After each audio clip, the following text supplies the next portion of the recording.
si Bel Mariano na siya ang kumukuha sa larawan na ito. Kaya sabi nga ng mga netizen, kaya pala tuwang-tuwa si Donnie sa picture na ito dahil ang kanyang girlfriend ang kumukuha.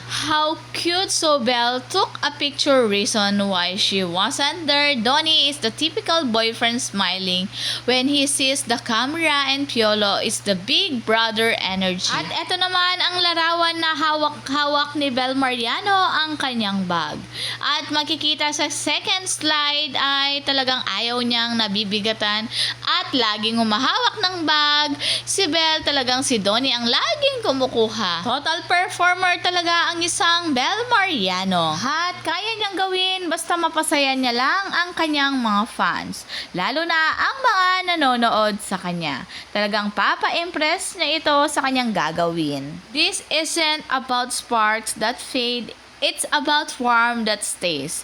The kind of warmth you see in how they smile at each other, unbothered by the world. That love is steady enough for the long haul. Dahil ang Don Bell just about chemistry, it's about partnership.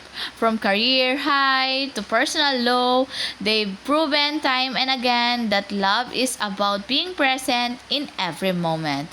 That's why so many look at them and see the standard for what a relationship should be. Kita naman kung gaano ka-in-love si Donnie, talagang tititigan niya ang kanyang girlfriend kahit kasama na niya ang kanilang mga friends. Sabi nga ng Bubblies, tunay na kasing ganda, mabait, matalino at makajos si Bel Mariano, kaya maraming iyo ay naiinggit or nega dahil di kanila kayang gayahin o maging katulad.